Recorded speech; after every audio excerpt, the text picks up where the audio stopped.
Welcome back to Earned Value Management. In this section, I'm going to discuss earned value methods. These are the ways that you earn value on a project.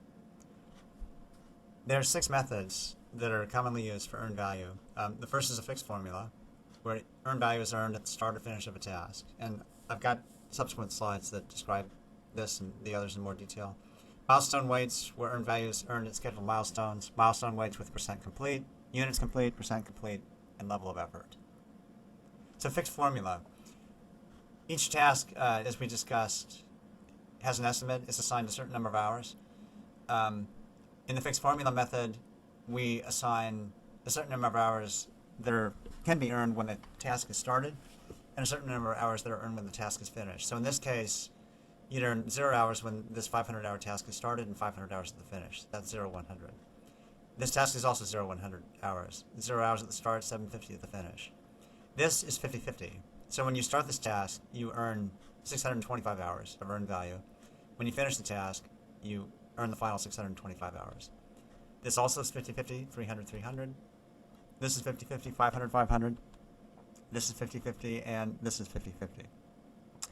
So how does this work? In a 50-50 task, like I said, when you start the task, you earn half the earned value. When you finish the task, you earn the other half of the earned value. So let's say you started the task here. You start a little early, you finish a little late. You earn the value when you start the task. So you had planned to start here. That was the plan. When you actually start is when you earn the value. And in a 50-50 task, when you finish, even if you finish a little bit late, or if you were to finish a little bit early, you earn the value here. Now, when you actually earn the value, you record that. It's compared to the plan. So here this is starting early, this is finishing late. In 0, 100, you earn nothing when you start the task. You earn 100% when you finish. All the earned value is taken here. So this is a pretty simple method for planning earned value. It has that advantage. It's pretty simple to administer. If tasks are well defined, you know when you start, you know when you finish. And that's all that a project manager needs to report when they report earned value.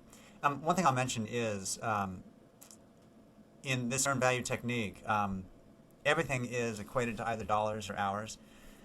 So when you're earning value, you're earning a certain number of hours, you've planned a certain number of hours, and you actually report a certain number of hours. So you're always comparing hours to hours to hours, or dollars to dollars to dollars. And that's something that is inherent in the method, so that you're always making a comparison of hours to hours to hours, dollars to dollars to dollars. It kind of equates everything that way, and the method depends on that. Okay, fixed formula, X, Y. This is like 0, 100, or 50, or 50, except that you've got more flexibility in what you assign to the start and to the finish. So in this case, it's a 500-hour task. We assign 200 hours for the start, 300 hours for the finish. Here we assign 400 hours to the start, 350 to the finish, 250 hours to the start, 1,000 hours to the finish.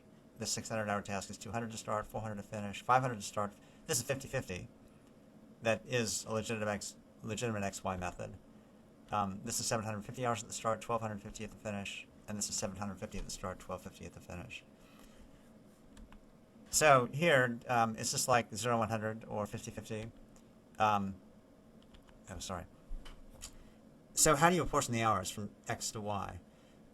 Sometimes you do it by time. So if this task is planned to start in the early part of January and finish in the very early part of March, you'd apportion it based on how much effort you're going to spend in January, how much effort you're going to spend in February, March. So this would be 200 hours in January, 300 hours in February for a 500-hour task. You can also apportion it based on what's produced throughout the task. So if you're kind of doing startup stuff in the beginning of the task, and this accounts for more than half of the effort in the task, you might only assign 100 hours of earned value because what is actually being produced by this point is not as valuable as what is produced at the end. And then you'd assign 400 hours at the end.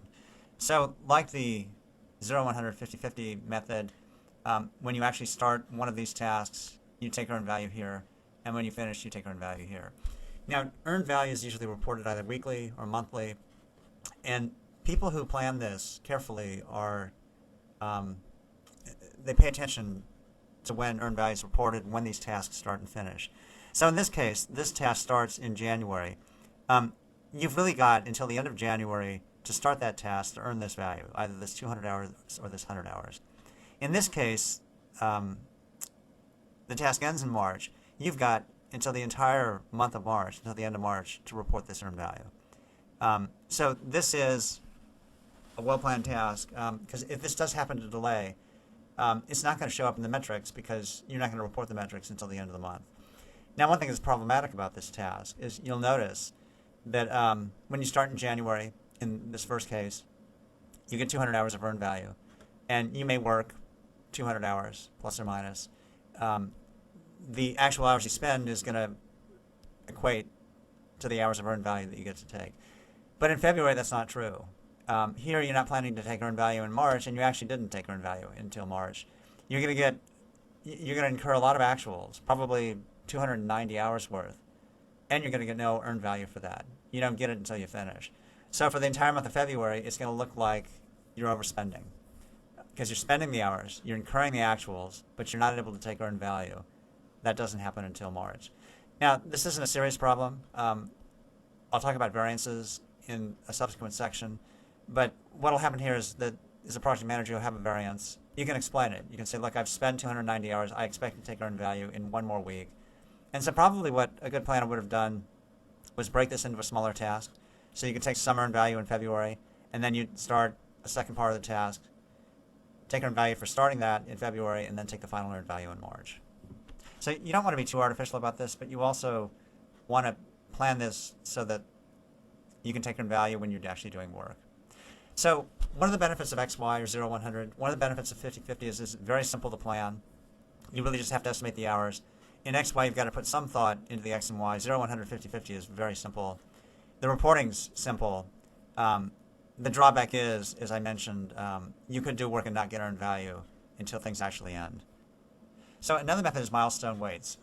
So you'll notice these summary tasks up here. This is 3,100 hours. Well, we could assign earned value to that entire milestone and take earned value here. Likewise, this summary task is 5,000 hours. So this is the sum of 1,000, 2,000, 2,000. The 3,100 is the sum of 500, 750, 1,250, 600. And so on this milestone, you take earned value here. So the advantage of this method is when small tasks are being done and completed, when you're taking earned value, somebody's got to check that the work is actually being done. And for smaller tasks, it's usually a supervisor, a manager, a peer. But what's typical on projects is to have major milestones that act as kind of gates. And when that's done, there's very specific entry and exit criteria defined. And the work tends to culminate and conclude at these major milestones. So, and here, all the products that were produced in this phase are presented, they're evaluated. You can bring in third parties to evaluate the product. And so you get a lot of scrutiny and insight into how much work was produced. The fact that all the work tends to culminate, and typical milestones are system requirements review, preliminary design review, critical design review. Because all the work culminates and because you get extensive review of it, you can really effectively assess progress. And you know whether you're really getting this work done or not. So it's all too often easy to declare this finished when it's actually not finished. In these major milestones, you're either finished or not. And here, what you're ensuring is that you're not taking earned value along the way until you're absolutely certain this work is done. So one disadvantage here is you're incurring actual costs, and you're not getting the 3,100 hours of earned value until the milestone occurs. So this is a very conservative method. It ensures that the value is actually being earned, but it's hard to track progress when you're in the process of doing this work. Now, what is common is to use a combination of these, to have the milestones, to have the gates, but to earn the value along the way so you can assess progress. And maybe you'll do audits or spot checks. So a combination of milestone weights and XY is pretty common.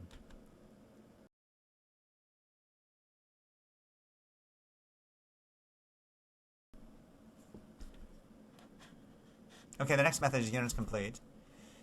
And here, in the task that you're monitoring, you're actually producing units, widgets, and you have a plan to produce 100 during each of these periods, and these could be weeks or months or even days. So you're going to make 6 batches of units, 100, 100, 100, so on and so forth.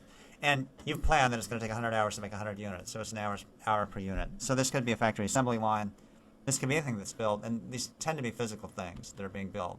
So when you accomplish 100 units, when you've actually built them, you take 100 hours of earned value. And then you record how much time it actually took you to make this 100 units. So in this case, it took 110 hours. So this is a very simple, straightforward earned value technique. So you produce another 100 units, you get another 100 hours of earned value, and you record the time it took you to make those 100 units, 110 hours. Likewise, you produce another 100, you get another 100 hours of earned value. This time it took you 80 hours. So the project was a little more efficient. Earn another 100 units, you get another 100 hours of earned value.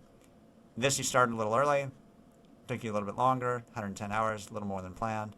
You make another 100 units, you get another 100 hours of earned value. This took you 80 hours, so obviously there was some efficiencies gained. And then you produce the final 100 units, another 100 hours, and that took you 70 hours. So this is a wonderful technique. You can actually measure what's produced. When you take earned value, you really are earning that value. You either produced it or you didn't. You can very easily compare actual costs to the earned value taken and the planned cost. While it's a wonderful technique, it's not always feasible. A lot of what's produced in tasks is hard to measure. It's not quantifiable. So we tend to use a combination of techniques. But if this can be done, it's greatly preferred. Something similar to units complete is percent complete. And I'm using the units analogy to demonstrate this. So here too, you're producing 100 units, but you don't take credit for the 100 units. You say that I'm 16.66% complete. Now, this would also be translated into hours. So because there's 600 hours in this total task, this would equate to 100 hours.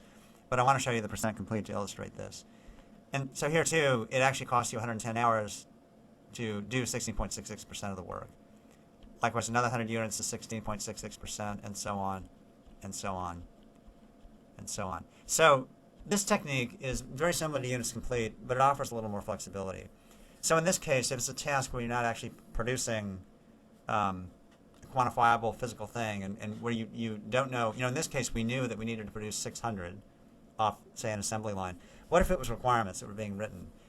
In that case, you might estimate on the total project you're going to write 200 requirements. You might end up writing 300, or you might end up writing 150. In the percent complete, you'd have a task, and the task would have a start and finish. There'd be a lower level plan, either using Microsoft Project or Excel, that would quantify what you're going to produce. And if it was, say, 200 requirements, you would track that separately, and you'd have metrics. And you'd assume that you'd write a certain number of requirements per day. You'd report on that, and you'd use that as a basis for determining what percent complete you are. So this too is a very good technique. And the nice thing about these techniques is you're earning value in real time. So at any snapshot in time, even midweek, you could say, well, as a midweek, I'm 8% complete, or I'm 50% complete. So you don't run into that pitfall where you're spending hours and you're not able to take earned value until the end of the task, or until some milestone that occurs way later than a task. The disadvantage of this technique is it can be very hard to quantify the work that's being done. Like we had a task called elicit requirements.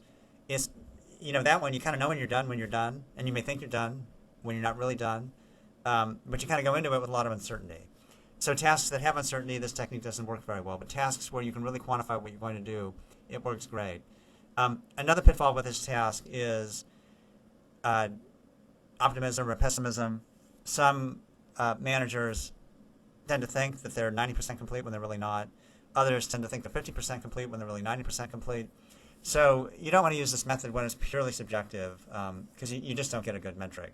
And so that's why managers revert to XY techniques, because there you really clearly know whether you've started or whether you've finished. And you get out of the subjectivity where you may say 90% when you're really 50%. And if you say you're 90% complete and you're only 50% complete, the earned value method doesn't work very well.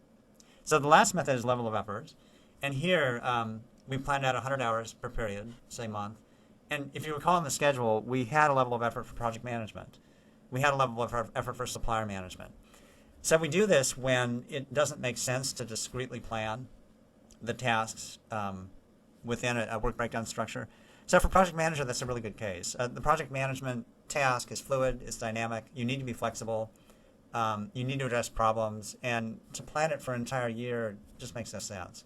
Whereas system engineering follows a pretty particular process flow where you elicit requirements, you write them, you validate them. So with level of effort, these are for the things where we need flexibility. We don't want to use this method for things like system engineering. When you see that done, it means that there's probably a lead system engineer who doesn't like to plan and just said, look, I know I need 6 people for the duration of the project. I don't want to plan it. Let me just have a level of effort.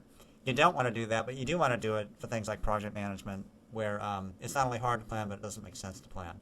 So even though you don't plan the work, you lay out a time phase plan where you kind of spread the hours, and usually you just spread them evenly among the periods like we've done here. And then when the month ends, you take 100 hours of earned value, the month of the week, whatever reporting period you're using. And then you record the actual cost. So how do you earn value in this method? When time elapses, or when time elapses. So likewise, in the next period, when the month ends, you get 100 hours of earned value. You record actual cost, 110 hours. Here you get 100 hours of earned value, and you only spent 80 hours. So maybe the project manager here went on vacation. Maybe he or she did other work. Here you get 100 hours of earned value in this period. You spent 110 hours. Now, I did this wrong. It's not likely you would have started level of effort early and finished late. The actuals would line up exactly with the plan and with the earned value taken. Here, 100 hours, 80 hours. Now, this can happen where, again, maybe there was vacation here, there was sick leave there. 100 hours and then 70 hours. So one thing that can be kind of quirky about this method is, say in this month here, the project manager was gone for the entire month. That would be kind of a rare case for a project. Usually project managers are pretty busy. They can't take off an entire month. But assume that this person did. You would still get 100 hours of earned value, but this 80 hours wouldn't be here. You would have spent 0 hours on that task. Now, typically with earned value, you have to do something to earn the value. To spend 0 hours and earn 100 hours of value is counterintuitive. It doesn't make sense. But it is possible with this level of effort technique because you earn value when time elapses. So if you see a cost performance metric that is approaching infinity, it's because you earned 100 hours of value, you had 100 hours of plan, and you spent 0 hours to get it.